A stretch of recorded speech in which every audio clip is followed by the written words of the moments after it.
Testingin natin ito.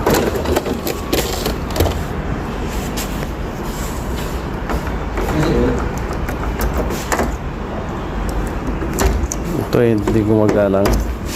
Solenoid valve ang tawag dito.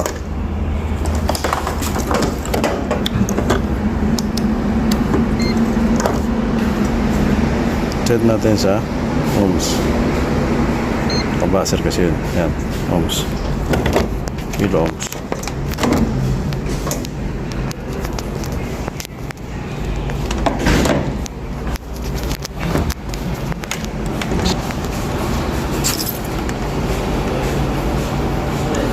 Dapat 4,000 KO, 4 kilo ohms. 4,000 ohms or 4 kilo ohms yan. Okay yan, good yan. Itong isa.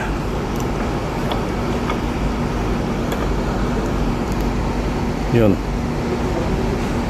Sira to. Solenoid valve na to. Palitan na natin yan. Itong isa.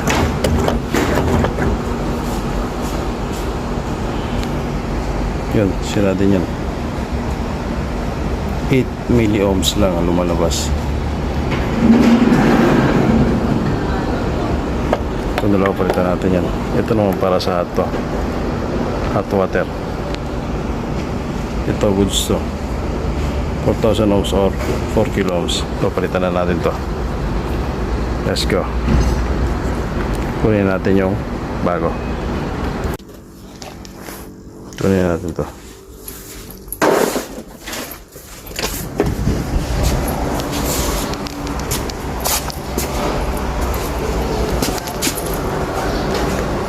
Dalawa yung sira. Ito mga gamit pa natin to. Tagalin ko na lang yan, pero palitan na natin ang bago.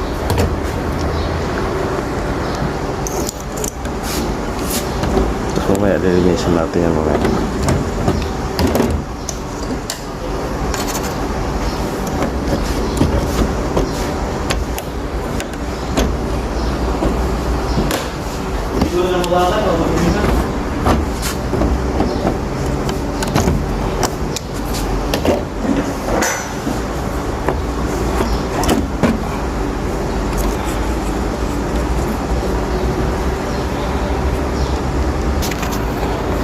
Tanggalin natin. Mahirap tanggalin dito na isang kamay, kaya binaba ko muna yung camera.